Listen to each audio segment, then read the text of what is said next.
Olá, tudo bem? Sejam todos muito bem-vindos, todas muito bem-vindas a mais um Alesp em Pauta. Hoje nós vamos falar sobre transtornos de ansiedade, que são aqueles distúrbios psiquiátricos comuns, porém esses acontecem na infância. Quem convive ou já conviveu com um transtorno de ansiedade sabe como pode ser sofrido e muitas vezes até paralisante. Agora imagina só ter que lidar com isso durante a infância, quando o cérebro ainda está em formação e não tem toda a maturidade necessária para entender o que está acontecendo. Assim como acontece com os adultos, as crianças também podem passar por crises de ansiedade, sabia? A ansiedade é um dos principais transtornos de saúde mental no mundo. De acordo com a Organização Mundial da Saúde, a OMS, quase 24% dos brasileiros sofrem algum transtorno de ansiedade. Além disso, nós ocupamos o 5º lugar em casos de depressão. A ansiedade é uma angústia relacionada à insegurança e uma série de problemas para quem sofre. Nas crianças, a ansiedade pode surgir a partir do convívio com a família. No caso, ela presencie brigas ou se preocupe demais com algo, ela pode sim desenvolver ansiedade. Isso acaba interferindo diretamente no relacionamento escolar e também, claro, no aprendizado. Preocupado com esse tipo de transtorno de ansiedade que atinge crianças e adolescentes, o projeto de lei 84 de 2020 institui a promoção do bem-estar e saúde mental da população nas escolas públicas no âmbito do estado de São Paulo. E é para falar sobre esse distúrbio que acomete a população que nós convidamos e recebemos agora conosco aqui em nossos estúdios a educadora parental e neurocientista comportamental Stella Azulay. Seja muito bem-vinda, doutora, é um prazer falar com a senhora. Prazer é meu, é um prazer estar aqui com vocês para tratar de um tema que realmente eu acredito que seja o tema mais relevante atualmente na sociedade, que é a questão da saúde mental. Doutora, o que tem levado ou o que tem afetado tanto essas crianças? Principalmente, Mariana, eu acredito que a falta de preparo dos pais, a falta de entendimento deles e os desafios que eles precisam enfrentar hoje para educar filhos no século XXI, onde os temas são muito densos e os pais têm pouco conhecimento de como lidar com isso. A verdade é que nós, adultos, estamos passando por esses desafios, né, da saúde mental. Principalmente depois da pandemia, a gente deixou o barco correr e esse barco não correu para o melhor lado possível, né? A pandemia trouxe à tona todas essas questões, como a ansiedade, a depressão, frustração, medos, muitas fobias se criaram durante a pandemia. E poucas pessoas, na verdade, foram procurar ajuda depois. E isso, com certeza, é transferido para os filhos, para as crianças, né? Aquele convívio também em família que acentuou brigas, enfim, aquelas coisas que muitas crianças assistiram em casa de perto e depois também não foi tratado, né? Então, é uma síndrome que vem acometendo a família de um modo geral. E os pais não sabem procurar ajuda, não sabem como lidar com isso, não sabem como identificar isso, né? Às vezes acreditam que é uma manha, que é uma birra, ou que aquela criança está fora de controle, está chatinha.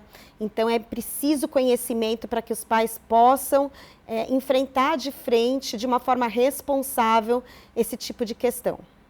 E o papel da internet, né, dos jogos, dos tablets, dos celulares, essa alta exposição, principalmente durante a pandemia, dessas crianças? Olha, as crianças, elas acabam criando ou desenvolvendo uma ansiedade maior, muito mais pelo ambiente familiar do que pelo tablet. Assim, vamos dizer, falando de crianças mesmo, né, a partir dos 4, 5 anos de idade, até os seus 8, 9 anos de idade. A influência das redes sociais, elas acometem de ansiedade muito mais os adolescentes, entre 14 e 18 anos. Mas falando de crianças, eu quero trazer aqui um ponto muito relevante para os pais, que é a falta de diálogo. Os pais acabam subestimando a capacidade dos filhos de entenderem o que está acontecendo. E eu sempre digo, Mariana, que tudo que não é falado, tudo que não é verbalizado, cria na imaginação daquela criança histórias, enredos, que às vezes são monstruosos e a realidade não é aquela. E os pais acabam não conversando, as crianças não têm repertório emocional para identificarem o que elas estão sentindo. Então, é preciso que os pais, desde cedo, criem essa cultura da conversa, do diálogo, mas principalmente do compartilhamento das emoções. Então, o que aconteceu na pandemia? Muitos pais estavam ansiosos, com medo, e não conversaram sobre esse tema com os filhos. Para não deixar eles preocupados ou tensos, mas eu falo que os filhos entendem muito bem aquilo que não é dito. Eles sentem no ar, gente. Quando você entra num ambiente pesado, quando você entra num ambiente tenso, você sente, mesmo que não seja falado. Se o seu ambiente em casa está assim, tenso, com medo, com ansiedade, e aquilo não é compartilhado e verbalizado, não é que você está protegendo os seus filhos. É óbvio que é preciso uma sabedoria, um bom senso, né, de saber conversar com cada filho de acordo com o grau de maturidade dele, saber como usar os termos certos, mas é preciso falar para os filhos, gente, do que está acontecendo, se está acontecendo algum tipo de dificuldade em casa, se os pais estão brigando. Eu brinco assim, né? Que os pais acreditam que existe um revestimento nas paredes de casa, assim, muito especial e profissional, que os filhos não sabem o que eles estão discutindo, não escutam o que eles estão discutindo. E às vezes acontecem brigas homéricas, gente, que os filhos estão escutando tudo nitidamente dos quartos, e no dia seguinte os pais saem dos quartos, interagem com aquelas crianças como se nada tivesse acontecido. Então, é importante, porque uma das principais causas para a ansiedade, Mariana, é importante falar que são as brigas entre casais, que é esse ambiente familiar, às vezes, inseguro, incerto, tóxico, né, abusivo. Tudo isso é muito mais perigoso do que as redes sociais para as crianças, né? Quando a gente fala de ansiedade infantil. Às vezes, aquele videogame é até um alívio para aquela criança. O ambiente familiar é o que mais impacta o descaso, aquele pai e mãe que saem e não avisam onde estão indo, que horas voltam e desaparecem. A criança tem aquela sensação de abandono, de perda. Tudo isso é muito mais impactante do que a tecnologia em si, tá? Então, é importante que os pais entendam que verbalizar uma situação, olha, papai e mamãe estão saindo agora para a vovó sentir uma coisinha no coração, a gente está indo no hospital com ela para curar ela, para o médico.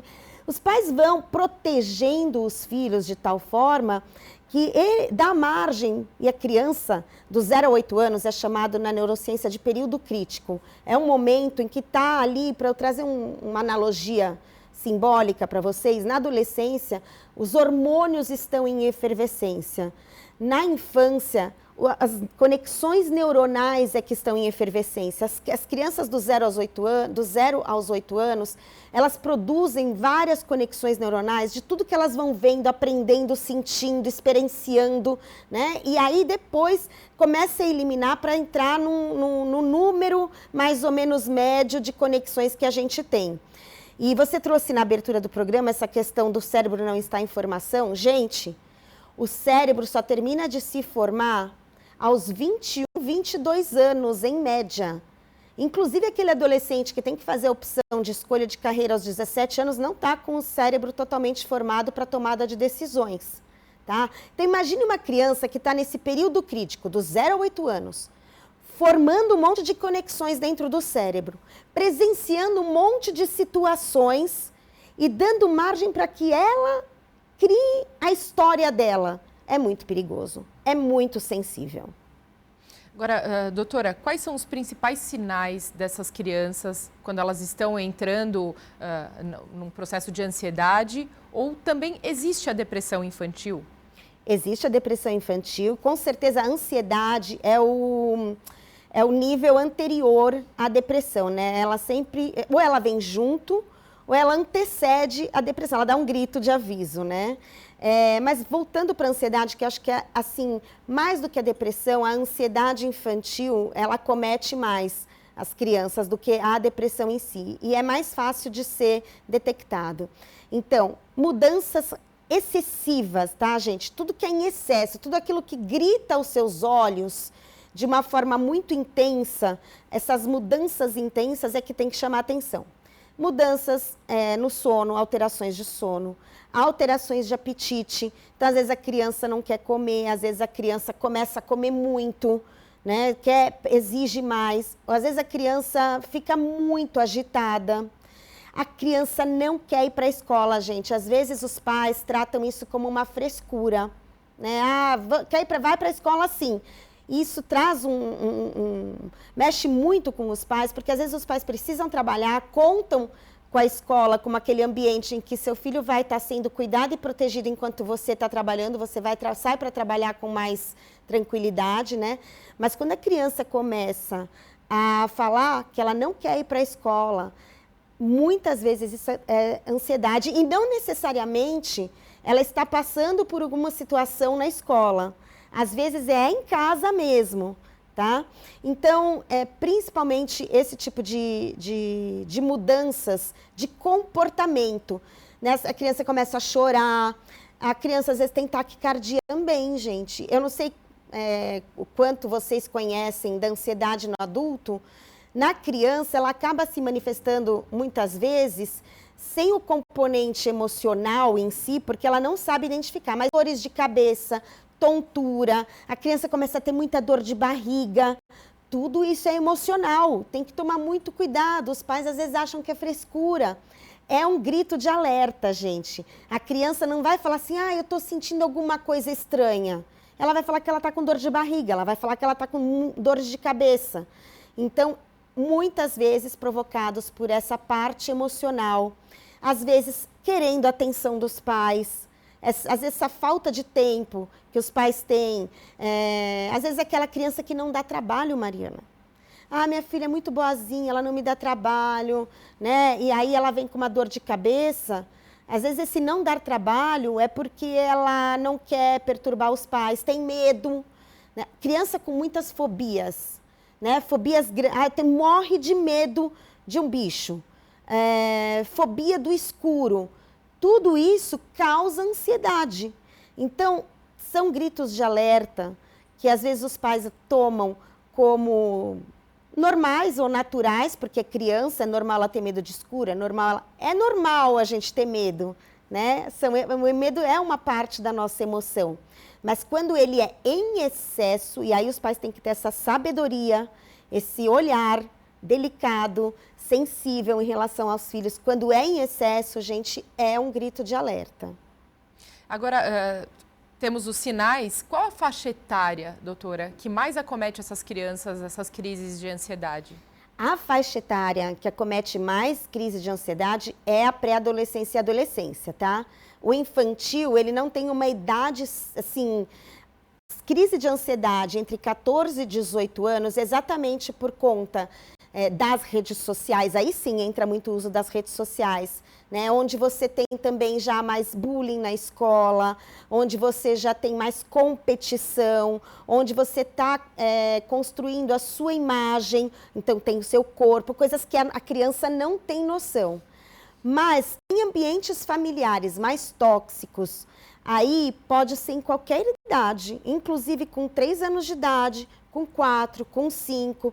Quanto mais entendimento, mais propensão existe para aquela criança criar ansiedade. Mas, quanto mais tóxica for a família, mais cedo isso pode ser desenvolvido, tá? Então, às vezes, aquela criança muito chorona, aquela criança realmente muito desregulada emocionalmente, que tem aquelas crises de birra muito fortes, ou muito desreguladas na rotina. A rotina da família é muito importante para organizar aquela criança emocionalmente. Então, se a criança está muito fora da rotina familiar, sem horário para dormir, com dificuldades para dormir, sem horário para comer, com dificuldades para comer. Então, não tem uma idade mais propensa, existe uma circunstância mais propensa. Se a gente for falar de idade, a gente vai tratar de 12 a 18, 14 a 18 anos. Agora, voltando para essa questão das crianças especificamente, né, da ansiedade infantil, os hábitos dos pais, você comentou em rotina, né? Os hábitos para além dessa questão de brigas, etc., que claro, eu imagino que isso em nenhum ambiente saudável, independente da idade dessa criança ou desse adolescente, deva ser compartilhado, mas interfere né? Então, esse hábito, que horas acorda, ou ter um horário para almoçar, ter um horário para jantar aos finais de semana, enfim. Eu falo que é importante que cada família crie suas próprias regras. E, gente, não tem certo ou errado, melhor ou pior. Tem aquilo que cabe dentro da sua família. E você tem que construir uma rotina dentro da sua família que seja real para que você possa cumprir. As regras que também são criadas e colocadas, ela precisa estar coerente com a realidade dos pais. Então, não adianta os pais chegarem em casa do trabalho às 9 horas da noite e quererem que os filhos vão dormir às 8h30 da noite. Porque os pais vão fazer barulho, porque aquelas crianças vão querer esperar os pais. Então, é importante criar uma rotina que seja realista, coerente com a rotina dos pais, que os pais possam cumprir essa regra, cumprir essa organização que eles criaram, mas a organização, ela é importante. As crianças saberem que elas têm aquele horário para comer. E durante as férias, é importante ter a rotina das férias, né? Então, a rotina das férias vai ser diferente da rotina do dia a dia, mas vai ser a rotina das férias. Então, o horário mais tarde para dormir vai ser o horário mais tarde para dormir. E, de vez em quando, as regras são feitas para abrirem exceções, né? Então, é muito importante, e acredito que essa seja a primeira dificuldade que os pais tenham, que é a de criar uma rotina organizada. E é tão bom para os pais, Marina, é tão importante isso para os adultos também, para eles se programarem. E para a criança ela é um reloginho biológico. Traz segurança para ela, saber que mais ou menos naquele horário, depois daquele desenho, daquele programa infantil, eu já vou estar de banho tomado e eu sei que eu vou comer a minha papinha e depois eu vou para a cama. Não importa qual seja a rotina, é importante que os pais criem essa rotina familiar constante e que seja respeitada por eles também. E que seja algo combinado com todo mundo da casa. Então, se tem uma babá ou se tem alguém que vai cuidar daquelas crianças, quando os pais saírem, deixarem aquela rotina por escrito. Vamos viajar, o casal vai viajar. Deixa a rotina por escrito para quem vai ficar com aquela criança. Isso traz muita tranquilidade, muito bem-estar emocional, segurança, que é muito importante, tá? E assim, não é uma casa general, não é uma casa militar. Eu brinco lá, eu sou mãe de 4, né? Então, eu sempre fui muito rigorosa com isso. Muito, acho que até demais. Mas é um detalhe, gente, que é bom até mais pecar pelo excesso do que pela falta de. Tá? Então, na minha casa, assim, se eu tinha um evento, meus filhos iam dormir, eu não levava. Eu não levava para nenhum evento que bagunçasse o horário deles. Aquela criança que começa a correr, atrapalhar os adultos, fazer bagunça, porque deu 11 horas da noite, ela já tinha que estar dormindo. Ela está morrendo de sono, ela não tem por que estar naquele evento, a não ser que seja um casamento da família, uma data religiosa muito importante, onde a família se reúne. Mesmo assim, tem a hora de recolher a criança daquele ambiente da sala e colocá-la no ambiente mais tranquilo, né? Então, a rotina, ela é muito importante para a saúde mental das crianças e dos adultos, que também sabem que tem um momento que acaba aquela bagunça, né? Acaba aquela bagunça e existe um momento do adulto com os adultos. Então, gente, é muito importante construir a sua rotina de acordo com a sua realidade, coerente com aquilo que você pode dar conta. Agora, e no caso de pais separados, né? Você tem falado muito da importância de rotina. Mas e quando com a mãe ou com o pai ou vice-versa, isso vai muito bem durante a semana e aí no final de semana, quando vai, né, ou para o pai, enfim, para o parceiro, isso tudo desregula, desregra e aí não cabe só a uma pessoa, né? Cabe aquelas duas pessoas entrarem num consenso para que as duas mantenham. Mas a gente sabe que também, se o casal já se separou, é porque o consenso muitas vezes não era muito forte desse casal, né? Olha, tá aí um tema que eu venho trabalhando bastante, realmente porque impacta muito na formação de caráter dos filhos, em todas essas questões de saúde mental, né? Eu trago muito essa questão do casal, enquanto não entrava em consenso como casal, aprender a entrar em consenso como adultos depois que eles se separaram. Porque, gente, E aqui a questão é muito ampla, né, Mariana? A gente pode fazer um programa inteiro só sobre isso. Cada vez mais existem mais casais se separando. E eu sou separada. Eu hoje vivo o meu segundo casamento. Eu não gosto de falar o segundo, né? É o último. Porque se a gente fala segundo, tem o terceiro, né? Enfim. Mas quando eu me separei, eu tive uma preocupação muito grande com esse estigma de que filhos de pais separados são problemáticos. E por que existe esse estigma? Exatamente porque tudo isso que eu falei para vocês agora em relação a casais e famílias que vivem juntas, isso aqui pode piorar 100 vezes e ser 100 vezes acentuado quando o casal se separa e não tem diálogo, não tem consciência de que eles são os responsáveis para sempre daquelas crianças e daqueles futuros adultos. E eles precisam ter uma atitude madura, é muito complexo o que eu estou falando aqui, né? É uma construção, porque tem o antes da separação, o durante e o depois, né? São condutas que o casal precisa conseguir passar por cima do seu próprio ego, passar por cima das suas próprias... Os adultos estão machucados, né? Porque uma separação machuca muito, mas existem aqueles filhos que dependem dessa estrutura interna de cada adulto. Então, é muito importante, eu sei que é quase impossível, ou são raros os casos em que isso acontece, que exista esse diálogo em nome dessas crianças para que essas rotinas sejam combinadas. Principalmente em guardas compartilhadas, assim, eu não vou falar que eu sou contra a favor, mas guardas compartilhadas, onde a criança dorme cada noite revezando numa casa diferente. Gente, é muito importante que essas rotinas sejam combinadas. Esqueça tudo o que aconteceu, porque o seu filho depende dessa sua maturidade, dessa sua autogestão de emoções, que vocês deixem de lado as diferenças do passado, para que eles possam crescer de uma forma organizada, saudável, para que eles mesmos amadureçam de uma forma saudável. Muitas vezes você vê filhos de pais separados que são mais maduros do que os próprios pais, né? Porque tiveram que amadurecer à força, mas essa maturidade, a força deles, a conta um dia chega, porque eles tinham que viver cada fase da vida deles de acordo com a idade que eles têm. Não é bonito uma criança amadurecer antes do tempo também. Então, mais do que nunca, eu sempre falo, diálogo, diálogo, diálogo, gente.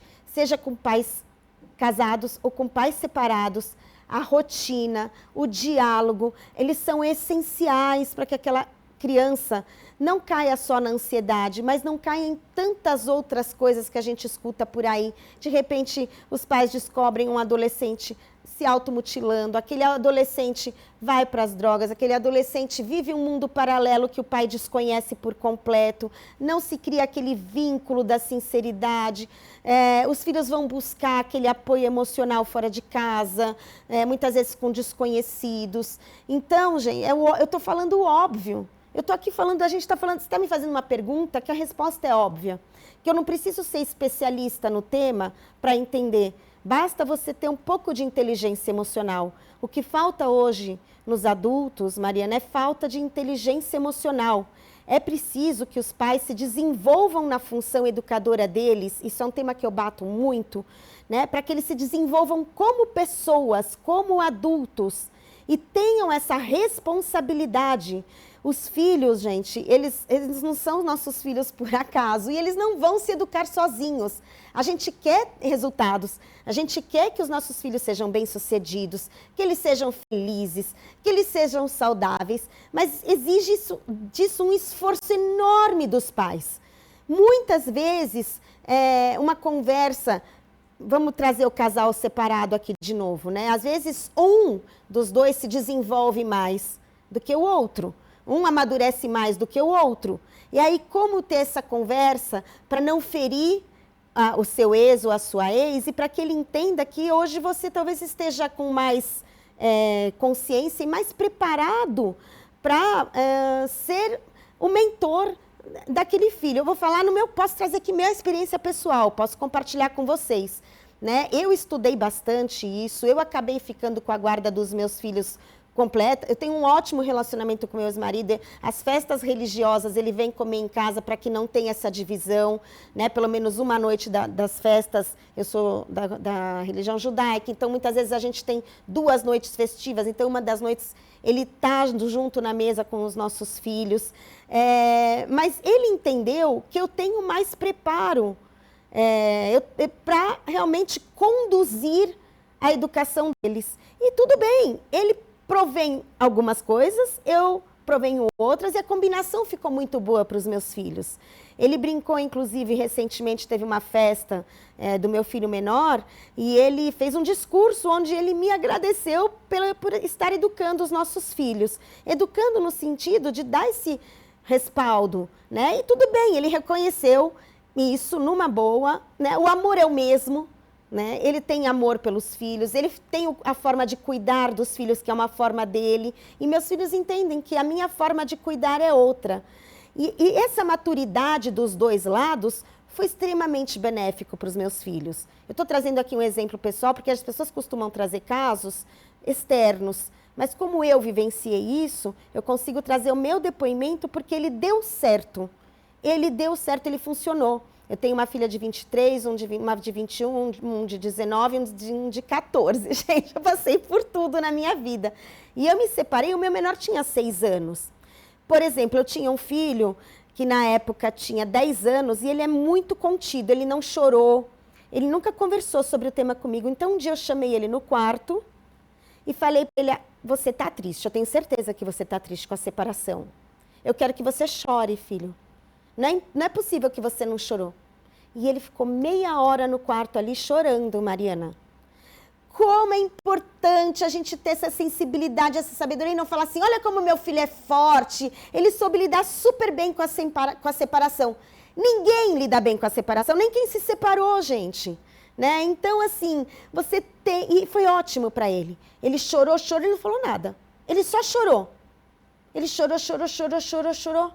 E foi maravilhoso aquilo. E hoje eles conseguem me contar coisas que eu fazia nessa época que eu nem me dava conta. Nossa, mãe, você saía muito de casa à noite. Eu saía porque eu não estava bem em casa.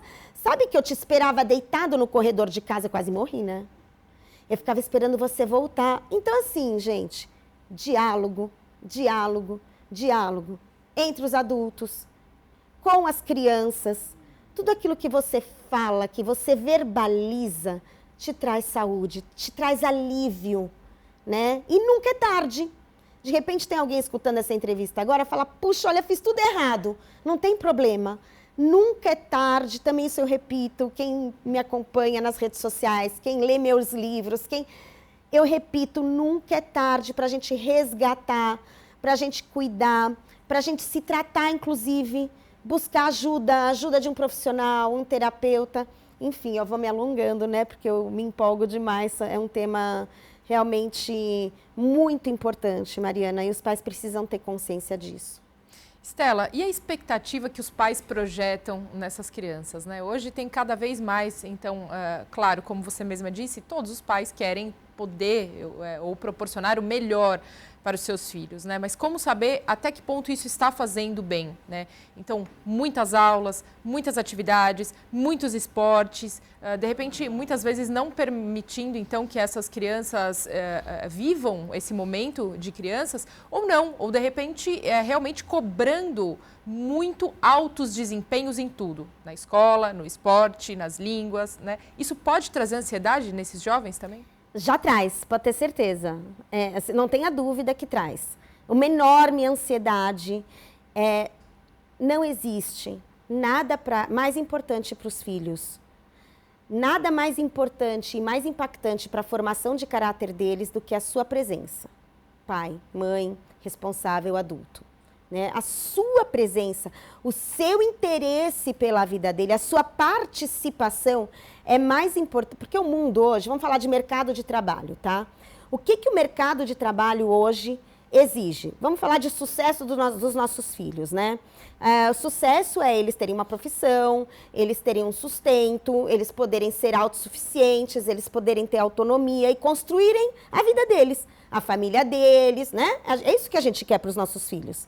Então, como é que a gente vai prover tudo isso para eles se a gente não se conectou com eles, né? E é muito importante essa conexão para que eles possam ter autonomia, para que eles possam ter autoestima, para que eles possam ser confiantes, autoconfiança, para que eles se amem, porque o mercado de trabalho hoje, muito mais do que um currículo maravilhoso, ele está exigindo do futuro jovem que vai se inserir nesse mercado de trabalho um preparo emocional muito grande.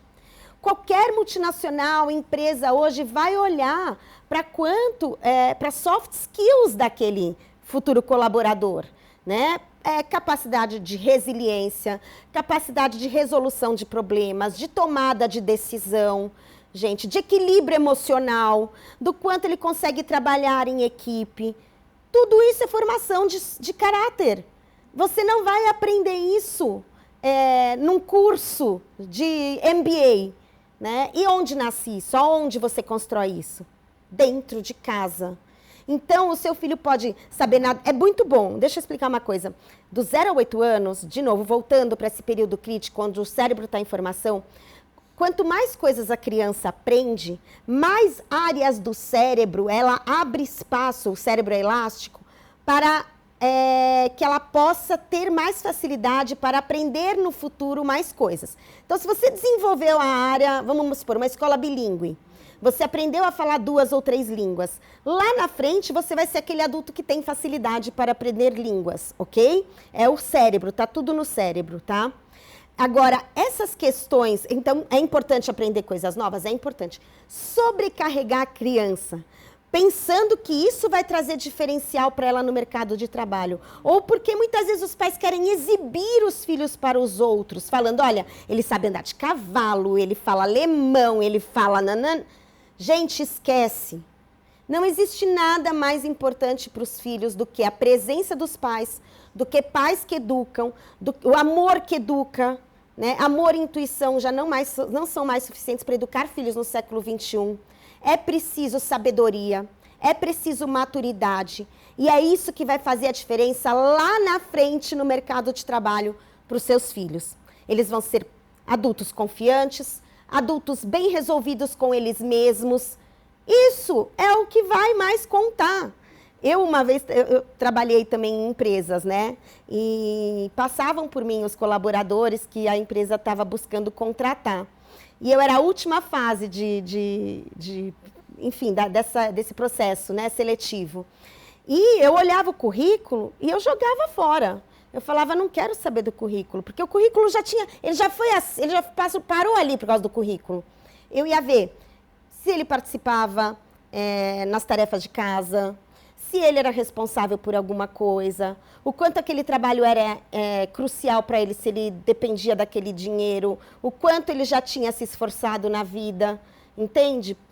Então, assim, é isso que o mercado quer no futuro. Então, o que eu falo, não é que, esquece, não aprende. Não, é importante para o cérebro, sim, aprender uma nova língua, aprender algo que mexa com a coordenação motora, né? Assim, tudo isso, o seu cérebro, saber raciocinar. Tem jogos muito bons para isso também. Eu joguei muito Gênios, gente, na minha infância. Cubo, eu era tipo quase irmã, meu irmão tem 5 anos de diferença para mim, né? Eu agradeço meus pais, porque eu joguei muito jogo sozinha, que era de raciocínio. Eu tinha que tomar decisões sozinhas naqueles jogos. Isso foi muito bom para mim, né? Mas, enfim, é bom um equilíbrio, né? Não é sobrecarregar aquela criança que já tem 1000 cobranças. Ela já se cobra, porque a amiguinha é boa na ginástica olímpica e joga tênis e faz aquilo e faz aquilo. Esquece. A sua presença é o mais importante para o seu filho. E o seu bem-estar também. Olha, a gente está falando de ansiedade infantil, a gente está falando de depressão. Não existe nada mais, em qualquer palestra eu falo isso, não existe nada mais importante para os filhos, Mariana, do que pais felizes. Então, se você está num casamento tóxico, brigando todos os dias com o casal brigando todos os dias, aí eu não vou me separar em nome dos filhos, errado. Não estou aqui promovendo o divórcio, não é isso. Mas você não está protegendo os seus filhos. Se você está infeliz, eu larguei minha carreira, parei de trabalhar para cuidar dos meus filhos o dia inteiro. E aí você quer matar seu filho no fim do dia, porque você não aguenta mais ficar com ele? Errado, entende? Não existe nada melhor para os filhos do que pais felizes e pais saudáveis. Então a gente tem que se cuidar para poder cuidar de quem precisa da gente. E não ficar jogando os filhos para terapeutas. Tem criança com 5 anos que está na terapia. Quem precisa de terapia é o pai e a mãe. Entende? A gente vive hoje na era dos influenciadores, né? E eu brinco, de novo, mas é sério. Eu falo, gente, quem tem que influenciar seu filho é você. Quem tem que ser o maior influenciador do seu filho é você. Você que tem que ser a referência. Você que tem que ser a chave mestra, assim, aquela mente mestra para o seu filho, que vai se aconselhar, tendo a segurança que mesmo que você fale para ele o que ele não quer ouvir, é o que você acredita que seja melhor para ele. Meus filhos vêm pedir opinião para mim de roupa. Por isso, estou dando um exemplo simples, de roupa. Né? Eles sabem quando eu falo que aquela roupa está horrível neles. E eu falo mesmo. Filho, tá feio em você. Não, filho, não tá bonito. E eles confiam em mim, porque eles sabem que quando eu falo que tá bonito mesmo. Então, assim, às vezes os pais acham que achar tudo que os filhos fazem é lindo. Errado também, gente. Tá anotando aí o errado. Não existem pais perfeitos, Mariana. Todos nós somos seres humanos. O ser humano ele é extremamente falível. O ser humano é frágil, ele é vulnerável e ele erra muito na vida. Tá? Então não existe o pai e mãe perfeito. A gente não vai ser o super-herói, super-heroína para os nossos filhos, graças a Deus. Sabe por quê? E por que é importante que eles saibam disso? Porque eles não vão se cobrar essa perfeição. Então a gente querer que os nossos filhos sejam bons, os melhores em tudo, querer que os nossos filhos saibam tudo, e a gente não? A gente não é bom em tudo. E os nossos filhos não vão ser, e graças a Deus.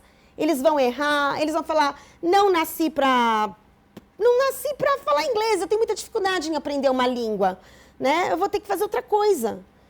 Você não sabe quantos adultos frustrados eu atendi já na minha vida, políticos, inclusive, empresários, executivos que não sabiam falar inglês. E eu falava, tudo bem, né? Você não é menos por causa disso.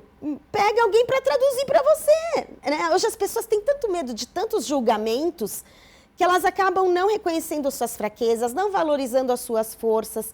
Então, nós precisamos ser esses treinadores dos nossos filhos, os mentores dos nossos filhos, os influenciadores dos nossos filhos e até mesmo os terapeutas dos nossos filhos. Então, gente, é preciso que a gente se forme como educador. Essa é a minha maior bandeira hoje, que os pais sejam os educadores dos filhos. E para você educar, antes de mais nada, você precisa se educar. É muito importante que os pais se eduquem para que eles possam educar os filhos. E com certeza, através disso, você vai construir uma família mais saudável. Estela, nesse processo, e a escola? A escola tem que ser um parceiro. Assim, hoje, existe um movimento que aconteceu, acredito eu, nos últimos 10 anos, mais ou menos, conversando com bastante educadores. Eu trabalho com escolas, né, também faço parcerias com escolas e vejo quanto hoje mudou a relação família-escola. Hoje as famílias tratam a escola como quase um inimigo. É assim, os pais com essa sensação de que não conseguem educar os filhos, acabam delegando a educação dos filhos 100% para a escola. E ainda vão lá e cobram resultados dessa educação, cobram da escola o resultado da educação dos filhos. E a escola simplesmente não dá conta. Ou às vezes os pais vão até pedir uma ajuda para a escola, mas a escola está ali tendo que cuidar de muitas coisas. São muitos os desafios da escola. Proposta pedagógica atraente, excelência em corpo docente, valores alinhados com as famílias. Hoje você tem aí muitos desafios. Bullying, né? É muita coisa que acontece dentro da escola para que eles possam cuidar dos pais, para que eles possam empoderar os pais num nível realmente profundo e robusto, para que esses pais possam educar os filhos. Então, é muito importante que os pais entendam qual é o papel deles na formação integral daquela criança, daquele adolescente, entendendo qual é o papel da escola, entendendo que tem que ser um trabalho de parceria. A escola não vai ter sempre razão, a escola também erra como a gente erra. Mas não é tudo que a escola faz é para o mal do seu filho. Seu filho não está sempre certo, porque muitos pais têm essa tendência, ai, coitado do meu filho. Não, tem que saber, tem que ter essa sabedoria, essa sapiência de entender quando o seu filho é vítima, quando o seu filho, às vezes, é o algoz, porque os pais entram em negação. Não, meu filho não faz bullying. Não, meu filho jamais falaria isso para a professora. Não, mas se a escola está falando que seu filho falou. E é importante você cuidar disso, porque amanhã ele vai ser o adulto que vai tratar outras pessoas assim. E ele vai ser o adulto indesejado, e ele vai ser a pessoa que vai perder o emprego. Entende? Então é importante entender a escola como uma aliada, entender o seu papel de pai, o papel da família na construção, na formação de caráter, na construção socioemocional e também cognitiva daquela criança e adolescente. Cada um tem o seu papel. E buscar conhecimento, buscar orientação de profissionais, os pais. Não só mandar os filhos para eles. Os pais precisam crescer, se desenvolver e amadurecer. E eu criei um novo termo, Mariana, se você me permite. Claro. Hoje se fala muito sobre soft skills e hard skills. E eu falo que nada desenvolve mais um adulto do que as education skills. Quando um adulto se desenvolve, aprende a se comunicar melhor com os filhos, a criar um ambiente em casa de organização, de hierarquia, com firmeza, mas com gentileza, não autoritário, com autoridade, hierarquia, mas com gentileza e firmeza. Saber escutar, aprender a escutar os filhos, saber tomar as melhores decisões. Tudo isso te desenvolve, essas education skills te desenvolve num nível muito potente e muito profundo.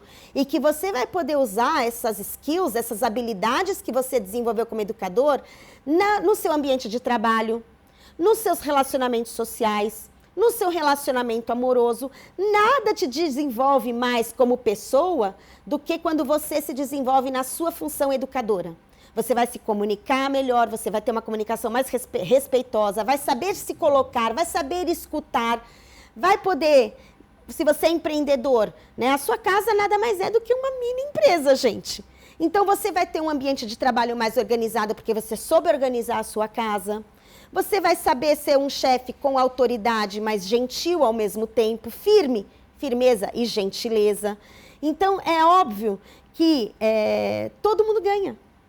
Todos os ambientes ganham, mas aquele adulto é o que mais ganha. Sim, porque é um desenvolvimento pessoal, né? Exatamente, desenvolvimento pessoal. Muito bem, olha, nós agradecemos demais, né, esse bate-papo, essa conversa hoje com Estela Azulay. Foi um prazer, né? Vários ensinamentos. Espero que, como a Estela falou, realmente quem nos acompanhou de casa tenha anotado aí as dicas do que fazer e o que não fazer. E claro, antes disso, temos também esse programa disponível no YouTube. Então é só você assistir quantas vezes quiser e encaminhar para quem perdeu ao vivo. Estela, mais uma vez, muito obrigada. Eu que agradeço, Mariana. Eu só queria deixar uma mensagem final para os pais dúvida. aqui, que eu acho muito importante, eu gosto sempre de encerrar com essa ideia. A gente vive se perguntando que mundo a gente vai deixar para os nossos filhos. A gente vive hoje num mundo tão louco e a gente fala, nossa, que mundo a gente vai deixar para os nossos filhos e netos? Eu inverto essa pergunta. Eu falo, que filhos você vai deixar para o mundo? Porque um mundo melhor você constrói com pessoas melhores. E pessoas melhores se constroem dentro de casa. Então, a nossa responsabilidade para construir um mundo melhor reside dentro do nosso lar, dentro de cada um de nós. É isso, muito obrigada. Mais uma vez, muito obrigada, Estela Azulay. Muito obrigada a você, claro, pela sua audiência e até o próximo programa.